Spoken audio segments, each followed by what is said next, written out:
موضوع ہے وہ کون خوش نصیب ہے جس کو اللہ تعالیٰ قیامت میں اپنے سائے میں رکھے گا۔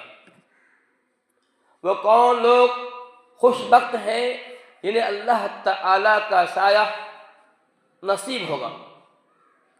وہ کون لوگ سعادت مند ہیں جو روز قیامت اللہ تعالیٰ کے سائے کے تلے ہوں گے اور اتنی گرمی سے بچے ہوں گے۔ قیامت کا دن جو بہت ہی ہولناک، بہت ہی دردناک، بہت ہی سخت دن ہے۔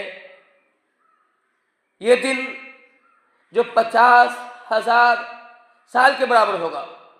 ایک دن جو ہوگا 50,000 سنہ، جو 50,000 سال کے برابر ہوگا، اس دن لوگوں کا حال بہت ہی برا ہوگا۔ قرآن نے کہا کہ اس دن کی شدت کے بنا پر چھوٹے بچے، طفل جو ہوتے بچے بھی بوڑھے جیسے ہو جائیں گے، بوڑھے جیسے ہو جائیں گے، بوڑھوں جیسی ان کی حالت ہو جائے گی۔ اتنا سخت دن ہوگا، انبیاء کرام بھی پریشان ہوں گے۔ اس دن اللہ یہ فرماتے ہیں کہ سورج جو ہوگا 1 میل کے برابر ہوگا، 1 میل کے برابر ہوگا۔ پھر صحابی فرماتے ہیں کہ میں نہیں جانتا ہوں کہ میل سے کیا مراد ہے۔ میل سے آیا وہ میل مراد ہے جس سے زمین کی پیمائش کرتے ہیں، یعنی زمین جو ناپتے ہیں اس میں جو 1 میل ہوا کرتا ہے وہ مراد ہے، یا پھر وہ میل جو اس سے سما لگاتے ہیں۔ عربی میں جس چیز سے سما لگایا اس کو بھی میل کہا جاتا ہے۔ ہم پہلے زمانے میں ابھی بھی دیکھتے ہیں کہ کانچ کا بنا ہوتا ہے جس سے لوگ سما آنکھ لگاتے ہیں، تو اس چیز کو جس سے سما لگایا جاتا ہے، خواہ وہ لکڑی ہو، خواہ وہ شیشے کا بنا ہوا ہو یا لوہے کا بنا ہوا ہو، اس کو بھی عربی میں میل کہا جاتا ہے۔ تو صحابی فرماتے ہیں کہ میں نہیں جانتا کہ اس میل سے کون سا میل مراد ہے۔ محققین کہتے ہیں کہ سورج اتنا قریب ہوگا کہ لوگ سورج کو اپنے ہاتھ سے چھوئیں گے۔ اندازہ کیجئے جب سورج اتنا قریب ہوگا تو گرمی کا کیا حال ہوگا، دھوپ کا کیا حال ہوگا، تماشت کا کیا حال ہوگا، لوگ کیسے وہاں رہ پائیں گے۔ حدیث کے اندر ہے کہ کچھ لوگوں کے ان کے اعمال کے اعتبار سے اس کے پسینے جو ہوں گے اس کے ٹخنے کے برابر ہوں گے، کچھ لوگوں کے گھٹنا کے برابر پسینے میں ڈوبے ہوں گے، کچھ لوگ کمر کے برابر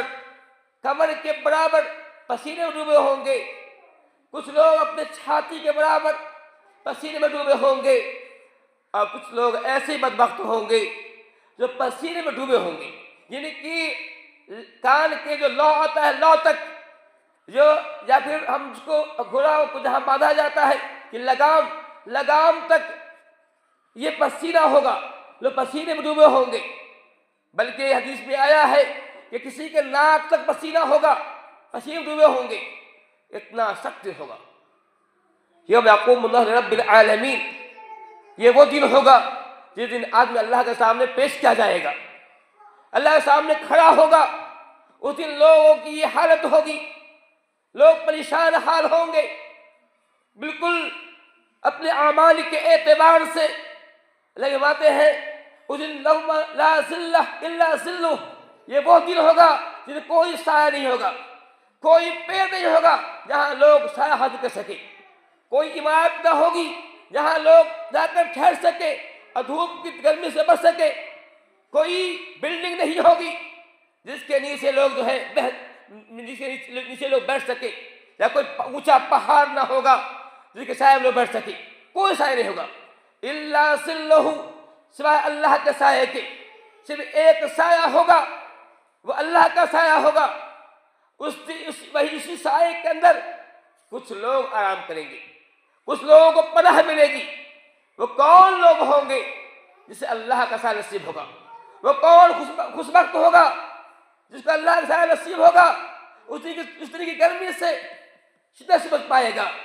احادیث کے اندر 7 لوگوں کا نام آیا ہے، 7 طرح کے لوگ ہوں گے، 7 قسم کے لوگ ہوں گے جسے قیامت کے دن اللہ تعالیٰ اپنے سائے میں رکھے گا۔ ایک حدیث میں آیا ہے اللہ تعالیٰ اپنے عرش کے سائے میں رکھے گا، دوسری حدیث میں آیا ہے کہ اللہ تعالیٰ اپنے سائے میں